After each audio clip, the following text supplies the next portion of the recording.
Hello. The next book that we will be reading today is called Namaste. Nima Shepra lives in Nepal, where the tallest mountains on earth, the mountain we call Everest, towers above the clouds. Every day on the long walk to school, Nima passes Porter and their caravans, travelers trekking, and monks on their way to their monastery. After school, she meets her friend Tenzing, an old Tibetan trader, at the marketplace. Whenever Nima sees someone, she brings her hands together, bows her head slightly, and says, Namaste. The light in me meets the light in you. When you say Namaste, try to see the special spark of light that shines within every person's heart. Her mother tells her. In Namaste, Nima learns that she brightens the day for friends and strangers alike every time she says Namaste.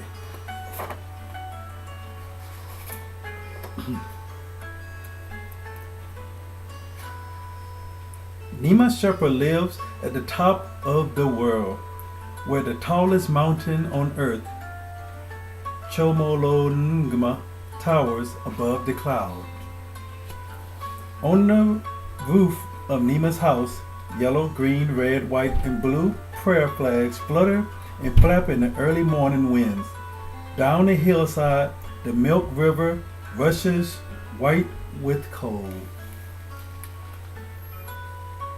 See Nima? You see the flags?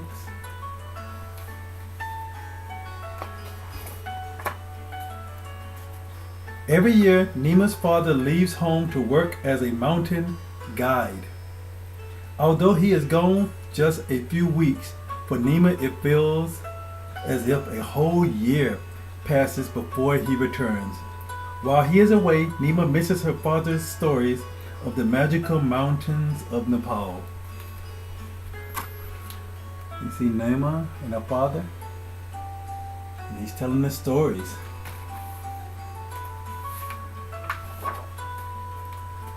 For breakfast, Nima's mother makes taspa, a porridge of roasted barley mixed with yak butter tea. Nima, her father says, as they eat together, when I come home, I will have a story for you, as I always do. Will you have a story for me? Yes, Papa. I will have a story for you, Nima says, and she gives him a hug. See the mother cooking as Nima and her father talk.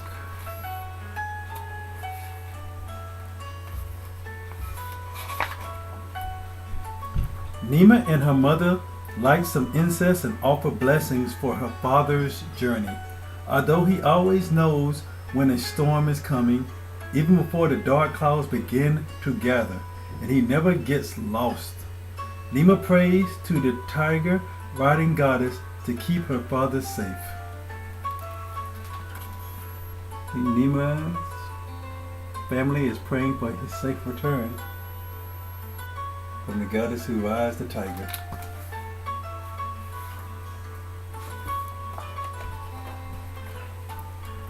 Nima's father will help travelers who come from all over the world to walk through the Himalayas and see Chomolungma, the mountain they call Everest.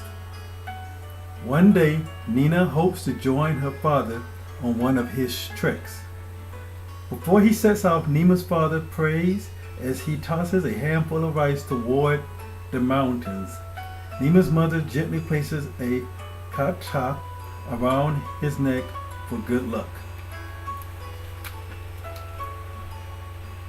See, Nima is helping her father packing, and he is throwing the rice, and the mother's making the straw.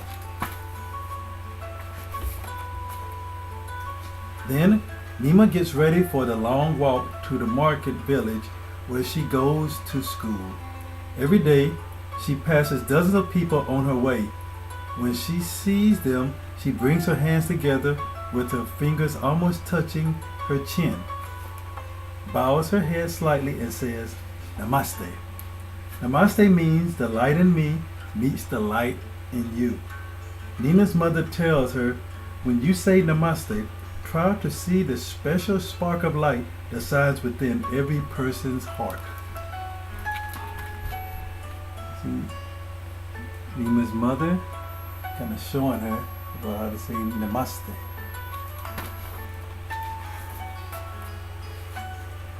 As Nima walks along, she meets some porters carrying big baskets of biscuits and tea and pots and pans of all sizes.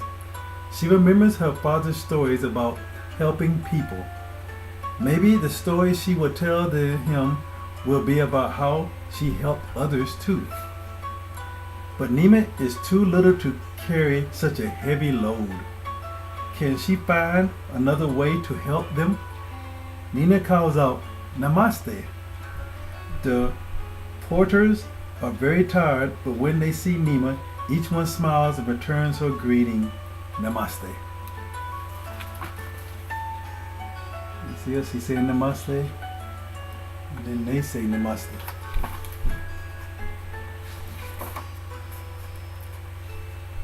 Soon, Nima hears a silvery cha-sing-sing behind her. The bells ring and ring from a caravan of yaks and naks that weaves its way up and down the meandering trail. Nima waits patiently at the side of the dusty road. Namaste, she says quietly to her animal friends as they clamber past. You see it? She says Namaste to them.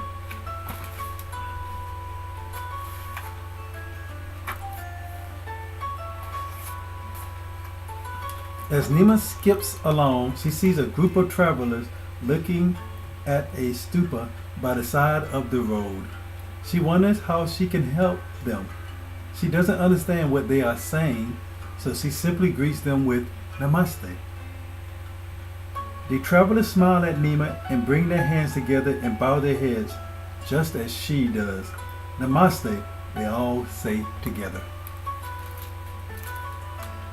See that? But they say Namaste.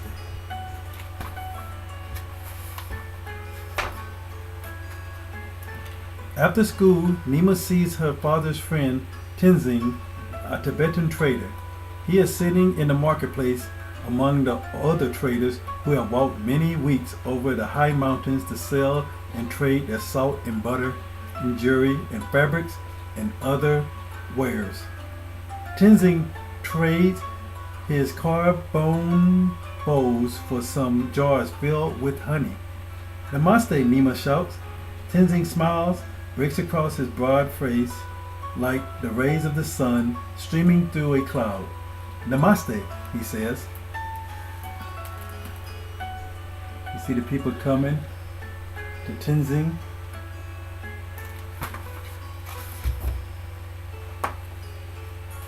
Tenzing motions for Nima to sit beside him and offers her a spoonful of the golden honey. Nima, you are full of sweetness and light, just like this honey. Nima smiles at her old friend. Thank you, Tenzing, she says. Savoring the treat and says Tenzing, you brighten my day every time you share that sweetness and light, every time you say Namaste. You see him, he giving her honey.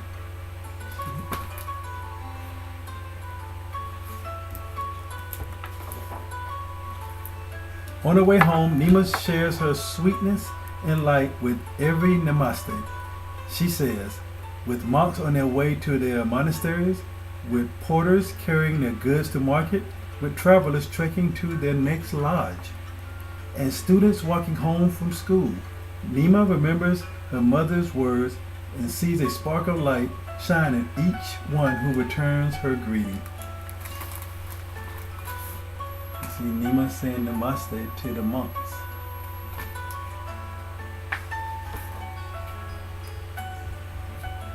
Scrambling up the path to her house, Nima hears the prayer flags flap and snap in the late afternoon winds. The white tip of Komolongama peeks out between the reddish pink clouds. Nima will have a story for her father when he returns home. She will tell him how she helped each other every time she says namaste. There's Nima mother, and there's Nima.